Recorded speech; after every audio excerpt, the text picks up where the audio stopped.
లేఖక నిబంధకార అంటే లేఖ రాయడం, రైటర్ అనే ఉద్యోగుల పేర్లు శాసనాల్లో కనిపిస్తున్నాయి. ఉద్యోగులకు జీతాలు ధన రూపంలోనే చెల్లించేవారట. ఉద్యోగులకి జీతాలు ధన రూపంలోనే చెల్లించేవారు శాతవాహనుల కాలంలో. భూమి శిస్తు అంటే భూమి మీద పంట పండించిన తర్వాత వచ్చే ట్యాక్స్నే భూమి శిస్తు అంటాం. భూమి శిస్తు రాజ్యానికి ప్రధాన ఆదాయ మార్గం. భూమి శిస్తు. రాజ్యంలో వ్యవసాయ భూమి అంతటికీ రాజు సొంతదారుడు కాదు. అంటే మొత్తం భూమి అంతా రాజుడు కాదంట.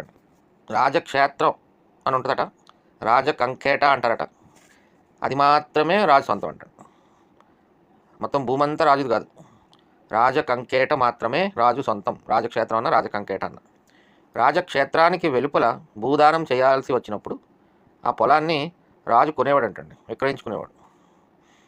రాజకంకేట రాజక్షేత్రంలో తందే కాబట్టి దానం చేయాలంటే చేసేవాడు.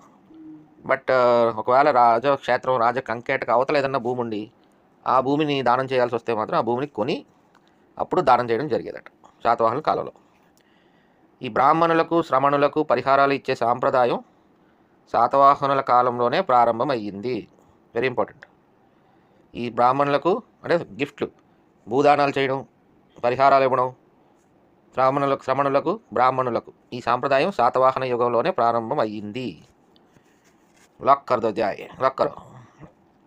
That statement.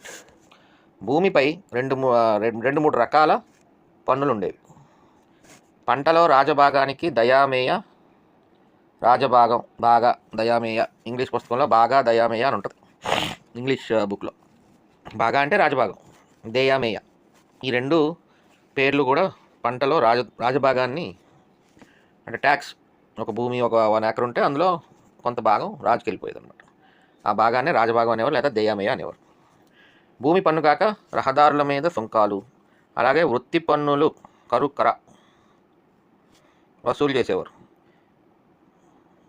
వృత్తి పన్నుల మీద కర అనే ట్యాక్స్ వసూలు చేసేవారు, గుర్తుపెట్టుకోండి. రహదారుల మీద సుంకాలు కూడా వసూలు చేసేవారు భూమి పన్ను కాకుండా.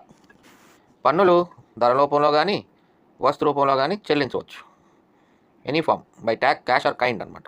ధన రూపంలో కానీ వస్తు రూపంలో కానీ చెల్లించవచ్చు. కానీ హెరానికి ఉన్నాడు కదా మన ట్రెజరరు, అలాగే బాండా గారికి ఉన్నాడు కదా controller of stores, godowns in charge అనే ఉద్యోగుల వల్ల అసంఖ్యాకంగా దొరికిన శాతవాహన నాణాలు బట్టి పన్నులు ధన రూపంలోనే చెల్లించేవారని తెలుస్తుంది మనకి. ధన